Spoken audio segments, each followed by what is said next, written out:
Oke, kawan-kawan semuanya, Assalamualaikum warahmatullahi wabarakatuh. Seperti biasa, gue balik lagi di channel YouTube ini ya. Untuk kesempatan kali ini, gue masih ingin terus melanjutkan pembahasan terkait dengan dugaan ijazah aspal dari Mukidi Bahlul bin Pekok gitu ya. Karena memang Mukidi ini salah satu manusia pekok gitu ya, yang kita memang harusnya menginginkan gitu ya, supaya Mukidi ini bisa diproses hukum terkait dengan kasus ijazah aspalnya ya. Walaupun dia pekok ya, tapi daya rusaknya luar biasa orang ini ya. Karena selama 10 tahun menjabat sebagai presiden, dia sudah menghancurkan bangsa ini dalam segala macam aspek bidang kehidupan ya. Lewat apa? Lewat pencalonannya dia menggunakan ijazah aspal yang diduga itu dari pasar pramuka.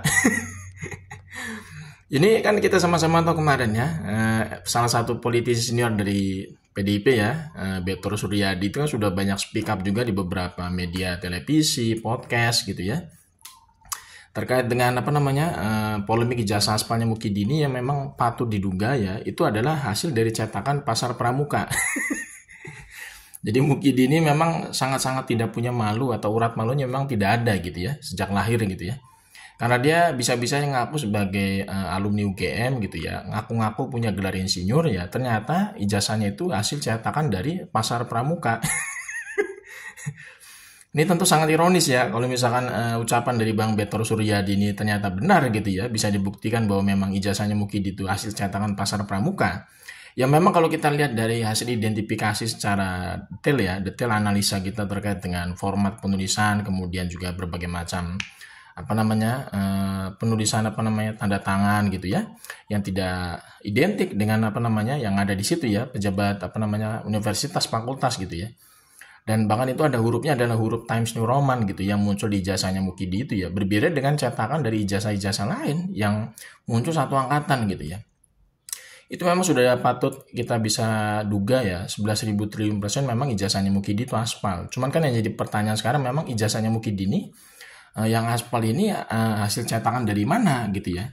Kalau dari pihak UGM itu kan kayaknya nggak mungkin gitu ya, istilahnya ya, kan nggak mungkin masa ijazah aspal dikeluarkan oleh UGM, ya nggak mungkin gitu ya.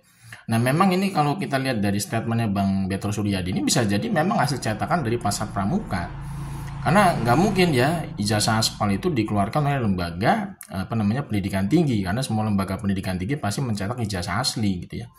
Nah sekarang yang jadi permasalahan kan memang ini kan ijazahnya Mukidi ini yang aspal ini ya, kita duga 11.000 triliun persen itu adalah hasil dari cetakan tempat lain gitu ya. Nah ini muncul Bang Betor Suryadi yang memberikan informasi menurut gue sangat penting sebenarnya untuk membongkar ya kotak Pandora terkait dengan ijazah aspalnya Mukidi ini, supaya semakin terang benderang sebenarnya ya sebelum sampai ke tahap pengadilan ya. Kalau bisa sih sebenarnya sampai tahap pengadilan ya, supaya di situ bisa dijadikan bukti konkret ya secara hukum bahwa Mukidi ini ya sudah diduga, memang bukan hanya diduga ya, tapi sudah mendapatkan vonis dari hakim misalkan ijazahnya aspal ya. Akhirnya Mukidi ini bisa diproses hukum ya, masuk hotel Prodeo dan segala macam bentuk kejahatannya nanti bisa dibongkar ya satu persatu, maupun kroni-kroninya nanti bisa terseret juga gitu ya, yang terlibat dengan kasus penggunaan atau pembuatan ijazah aspalnya Mukidi untuk mendaftar menjadi pejabat publik. Nah ini memang ya kita sebenarnya harusnya meminta kepada Pak Prabowo sebenarnya sebagai presiden kita semua gitu ya, pemimpin tertinggi negara ini sekarang ya, memang harusnya lebih concern terkait dengan polemik ijazah aspalnya Mukidi ini, jangan sampai berlarut-larut gitu ya.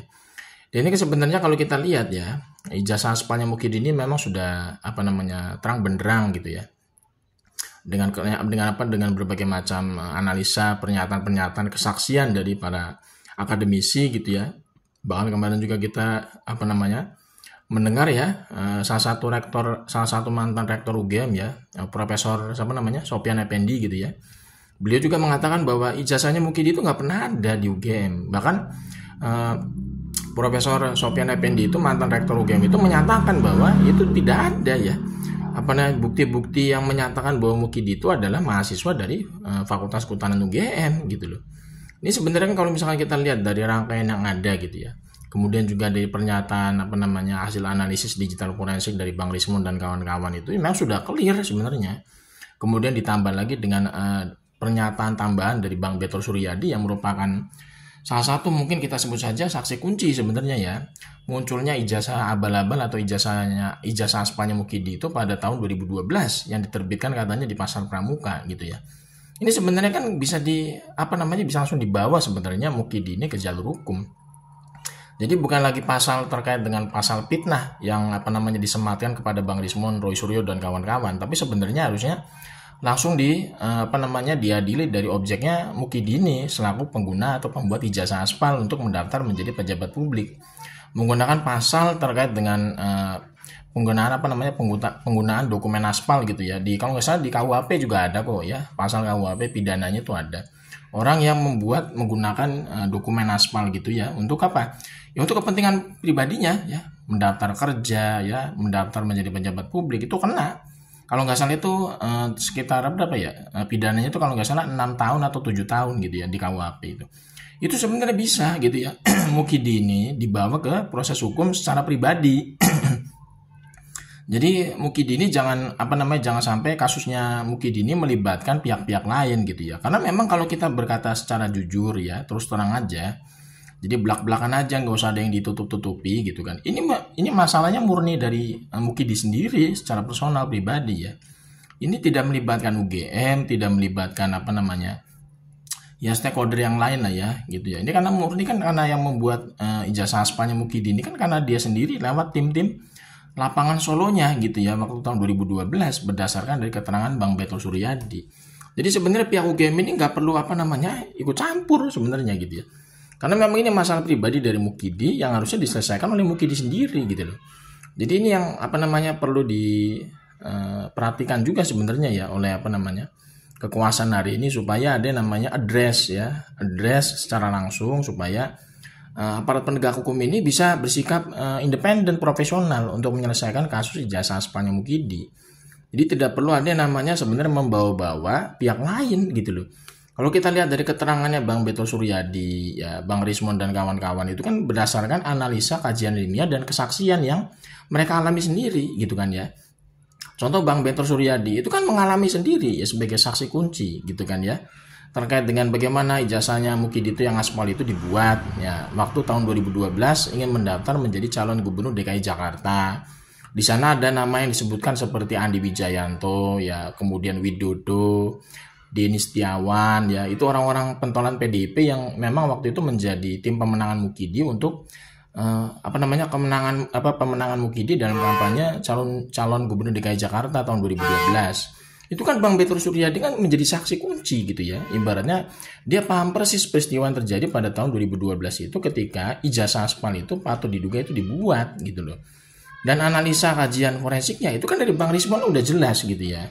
Kita juga sebagai orang yang ibaratnya termasuk bagian berkecimpung dalam dunia akademik, itu kita bisa ngelihat sendiri juga memang hurufnya itu berbeda gitu ya dengan ijazah-ijazah lain.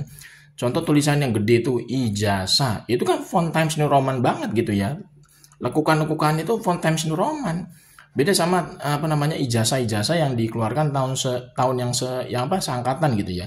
Itu tidak ada model lengkungan seperti itu pada tulisan ijazah yang gede gitu. Tapi dia modelnya sama lurus gitu loh. Jadi tidak ada namanya lengkungan gitu kan.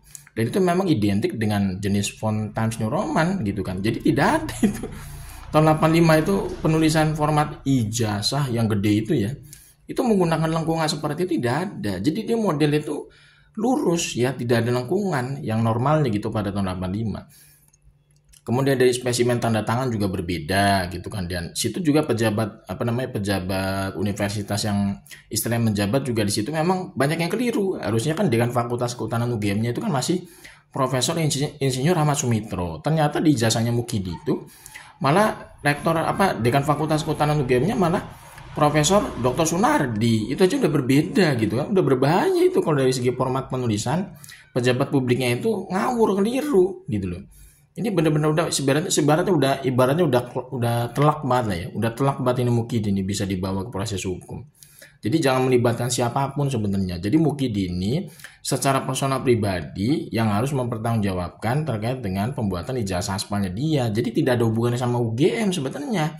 Jadi UGM itu sebenarnya nggak perlu melibatkan diri karena dia itu memang sebenarnya tidak ada hubungannya terkait dengan penggunaan ijazah aspal yang dibuat oleh Mukidi ini pada tahun 2012 gitu ya. Yang memang di situ informasinya dari Bang Betul Suryadi itu itu dia memang hasil pembuatan rekayasa dari orang-orangnya tim Mukidi yang dari Solo itu yang turun ke lapangan untuk mendaftar menjadi calon gubernur DKI Jakarta. Cuman mungkin waktu itu orang-orangnya Mukidi yang membuat ijazah aspalnya Mukidi ini ya bersama Mukidi itu mencatut nama UGM gitu loh untuk ijazah satunya itu gitu kan. Itu sebenarnya UGM itu kan nggak perlu melibatkan diri sebenarnya.